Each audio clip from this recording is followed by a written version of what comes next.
This isn't gonna work. I'm gonna do really bad today. I'm gonna forget what I have to say. I might as well just give up. Hi, I'm Graham, and I'm going to fail. Sorry, but I'm just trying to be honest. I'm trying to have integrity. Integrity is choosing to be truthful in whatever you say and do. And the truth is, the speech I have to give later today is going to go badly. I am supposed to talk to a bunch of strangers about different kinds of masks, but every time I give a speech, I get so nervous that everything I want to say comes out wrong. I don't know if this happens to you, but I keep hearing these voices in my head. You're not very good at talking to people. When you tell jokes, they stink. Other people are way better at this than you. The more I listen to these voices, the more I believe them. So it's probably better if I don't even do the speech today. Can't mess up if I don't try, right? That way you won't be embarrassed. Good point, teddy bear voice. So in today's story, we're learning about how to control what you think. Like that would be helpful. Wait, would that be helpful? No. I mean, nay. Aw, thanks for being honest, weird horse voice. I knew I could count on you. The Bible. It's 66 books of history, stories, letters, and poetry that fit together to form God's one big story. The epic adventure of how He created us and loves us so much that He made a way to rescue us. As we travel through the Bible, from Genesis to Revelation, we discover people who met God and found their lives changed forever.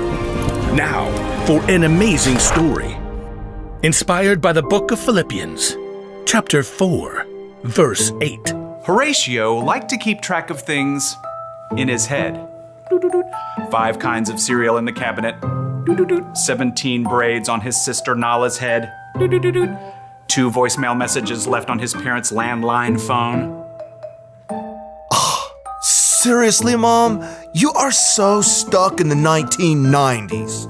Horatio was especially good at keeping track of things that went wrong. Number 1, we're out of chocolate frosted sugar bomb cereal.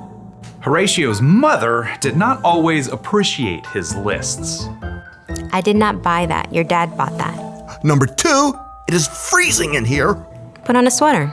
Number 3, Miss Watson is making us do a group project and they are the worst because everyone else drags me down. Horatio, can you please focus on something positive for once? Just keeping it real. Oh, I know about positive stuff. Miss Christie told us. Horatio's little sister Nala began rummaging around in the stacks of random paper on the counter. There is nothing positive about this morning, and I'm positive about that. Nala pulled out a scribbled-on handout and waved it triumphantly. Philippians 4:8. Do not read me a coloring sheet. Finally, my brothers and sisters, always think about what is true. Think about what is noble, right, and pure. Mom, make her stop bugging me. No, this is good. Think about what is lovely and worthy of respect. If anything is excellent or worthy of praise, think about those kinds of things. Horatio just glared and checked out the lunch that Mom had packed. Is this strawberry jam in my sandwich? You know I only eat apricot jam. Over the next 2 hours, Horatio counted dozens of annoying things. Number 1, this bus stinks like dirty socks stuffed with Cheetos. Number 2, the classroom door needs some WD-40. Number 3, Miss Watson is wearing yellow, and I hate yellow. Number 4, this pencil is making a giant callus on my finger. Number 5, group projects are still the worst. Number 6, it's way too hot over here. And to make matters worse, Miss Watson had put Tish James in charge of the group. Ugh.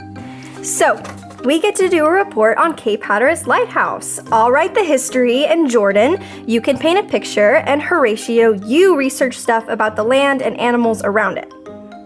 Number 7, Tish is super bossy. Oh, and here's a picture of the lighthouse. Tish held up a glossy photograph and Horatio opened his mouth, ready to complain about how boring lighthouses were. But he couldn't do it. Hatteras Lighthouse, spiraling into the sunset sky, was breathtaking. He could picture walking the beach and waves crashing as the warm light glowed overhead. And Horatio couldn't help hearing an echo of his little sister's voice. Think about what is lovely and worthy of respect. There it was, right in front of his face. Horatio found brand new thoughts forming in his brain. Hey, that looks really cool. That's amazing. It was as if a switch had flipped in Horatio's head. After seeing one good thing, he started to see more. Jordan had brought in some paintings he had done.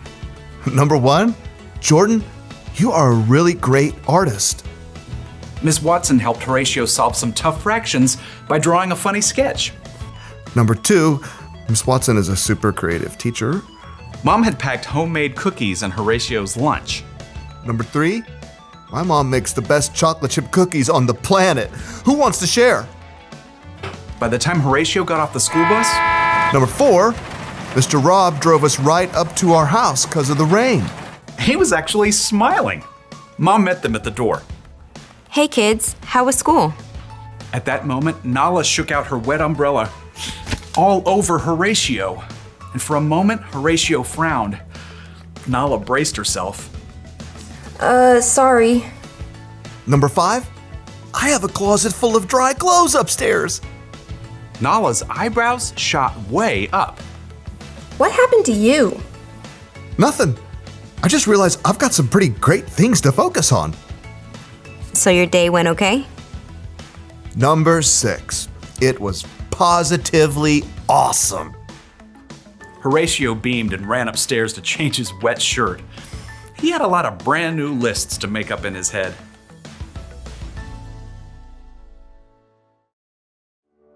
The Apostle Paul wrote, "Finally, my brothers and sisters, always think about what is true.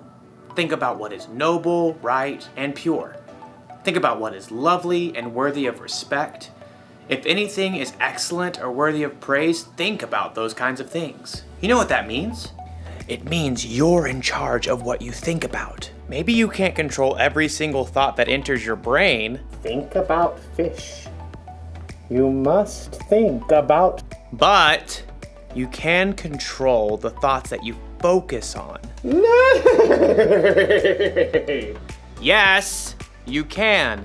Having integrity doesn't just mean you're honest with other people.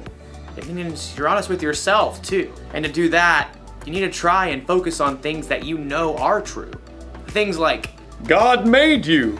God forgives you. God loves you. He loves you so much that he sent Jesus to die on a cross for you. And he's big enough to bring Jesus back from the dead. So he's bigger than all of the things that you and I worry about. So the one thing to remember from today is this. Focus on what's true. And if you ever feel like you can't control your thoughts, or if the voices inside seem too loud, talk to someone you trust about it. Find someone who will help you stay focused on the truth of God's amazing love for you. You know what? I'm gonna choose not to believe the voices that are telling me that I'm not any good. God made me. I am good.